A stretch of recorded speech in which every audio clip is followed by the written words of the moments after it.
I met a Gypsy. Washougal, you were there.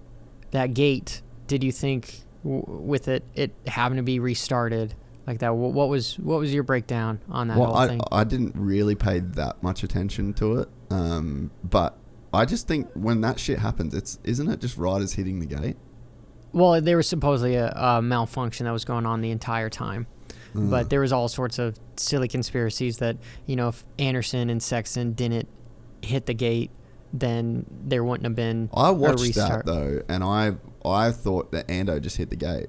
And, he flinched, hit the gate. Sexton flinched and hit the gate. To me, I think they both just hit the gate. And it's regardless if the gate flinches a little bit, you shouldn't go until it drops. Yeah, you just don't go until it drops. Right? Yeah, I kind of think that... If it doesn't drop, that's a problem. Yeah. But if you hit the gate, unless there's a camera on your gate, a photo finish, and you can see, you'd never be able to prove that.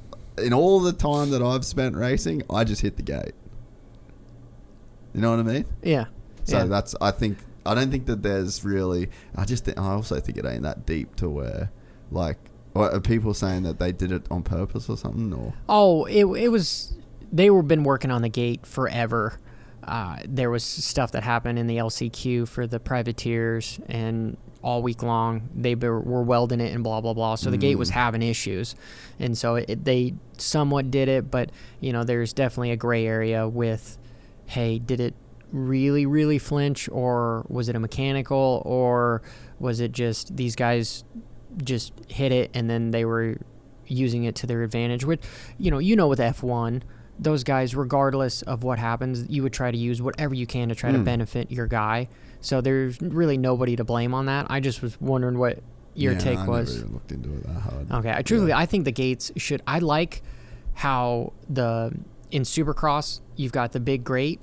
Yeah. I thought that was leading people to be able to not line up with the rut in front of them and kind of be sideways or whatever. I like what MX Sports did with having the metal gate just literally be straight behind. Yeah. There was no wiggle room for anything. And this is me not knowing anything about engineering, but maybe there's a way to make the gates electronic, where you could literally, it's not hydraulic. Yeah, where it's almost like battery powered. Oh, dude, that should for sure happen. Yeah, so that there is no issues with the hydraulic, and then there's the pressure of lining up and hearing the air go, and then going. Because to me, that's what happens. Is that all trying to get the jump, and then you just go when you hear. Yeah, I think that's what Sexton and Anderson kind of were waiting for, was a and then go. Yeah, I could never do that. I was never the kind of guy that tried to time the gate. You got to be so confident to be able to pull something like that off. Yeah. I remember one time I tried to time it to where, you wheelie over the gate as it's falling. And I wheelied over the gate and then just nailed the gate with my ankles. And I couldn't race the rest of the motos because I ended up endoing over it, and I thought I broke both my ankles. Yeah, at that point, you're just trying for the 1%ers because you haven't done the 99. Yeah, there was this guy back in Colorado. His name was Sean Morgan, who could do it on the dime.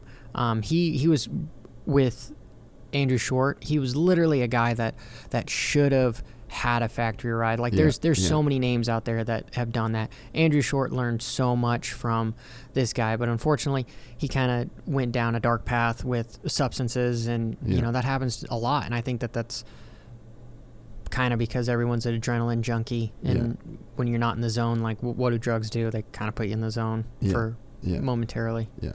I just want to walk back my comment saying no one was there when James went perfect. The point of that comment, though, is to say... Wait, are you trying to...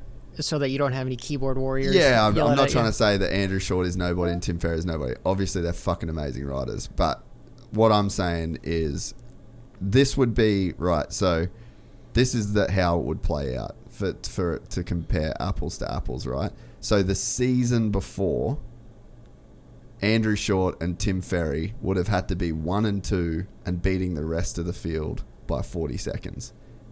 So in 2007. So that has to happen in 2007. And then in 2008, which they weren't doing, I know for a fact. So then you go in 2008, and then those same two dudes are there but James Stewart shows up and then beats them every single moto. Like, that's what the comparison would be. Because essentially, you have Chase Sexton, who lost the title by a couple of points the year before, and then he was the dude that finished second, but 40 seconds at times ahead of the rest of the field, a minute ahead of the rest of the field, right? So that same dude is still there a year later, and Jet manages to go perfect. So that's how I'm drawing that comparison. You know what I mean?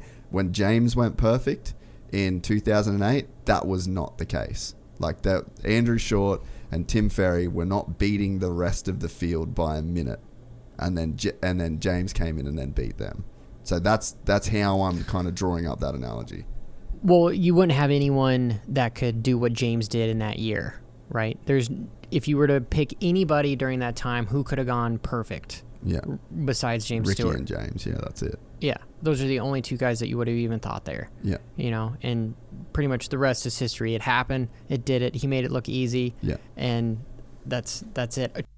We're excited to announce the launch of our new membership site, GypsyTales.com, packed with exclusive content and perks that you won't find anywhere else. This is your chance to become a part of the Gypsy Gang. And as a special bonus, if you sign up to an annual membership, you'll be entered into the draw to win our custom-built TC125. Gypsy Gang.